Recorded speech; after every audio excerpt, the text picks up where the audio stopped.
Ils dérangent, ils bousculent de l'ordre établi, et certains les voient comme des héros, d'autres comme des dangers.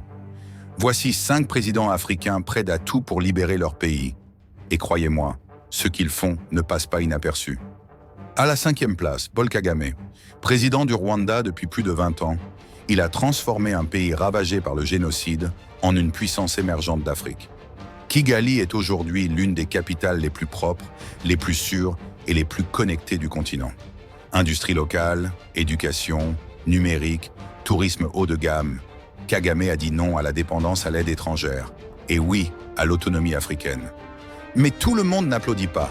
Sa gouvernance est critiquée pour sa fermeté, voire son autoritarisme.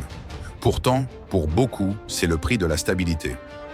Numéro 4, Mamadi Doumbouya, le colonel guinéen arrivé au pouvoir en 2021 après avoir renversé Alpha Condé.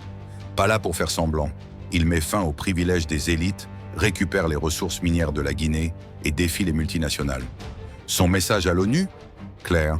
Nous ne sommes pas là pour plaire à qui que ce soit, mais pour servir notre peuple. Doumbouya dérange, parce qu'il remet en question un système qui profitait à d'autres depuis trop longtemps. À la 3e place, Bassirou Diomaye Faye, le président sénégalais élu en 2024 avec un programme de rupture totale. Il veut renégocier les contrats pétroliers, sortir du franc CFA et rendre les richesses du pays à son peuple. C'est le symbole d'une jeunesse qui en a marre de la corruption, des compromis et des dirigeants télécommandés. Et ça fait trembler certains cercles de pouvoir, à l'intérieur comme à l'extérieur du continent. En 2e position, le colonel Assimi Goïta. Il a pris le pouvoir au Mali en pleine crise sécuritaire. Sa priorité, reprendre le contrôle de la sécurité, de l'économie, de la souveraineté du pays.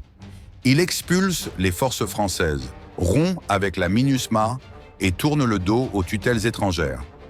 Résultat, sanctions internationales, mais aussi un immense soutien populaire. Et en numéro 1, Ibrahim Traoré, le plus jeune président du monde, et peut-être l'un des plus radicaux. Depuis 2022, il tient tête à la France, réarme son pays, mobilise les jeunes et appelle à une Afrique libre et unie. Son message: nous préférons mourir debout que vivre à genoux. Il refuse les aides internationales empoisonnées et construit un Burkina Faso sur ses propres forces. Ils ne sont pas parfaits, ils ne se ressemblent pas tous, mais ils ont un point commun. Ils veulent une Afrique qui se tient debout. Et pour ça, ils sont prêts à tout.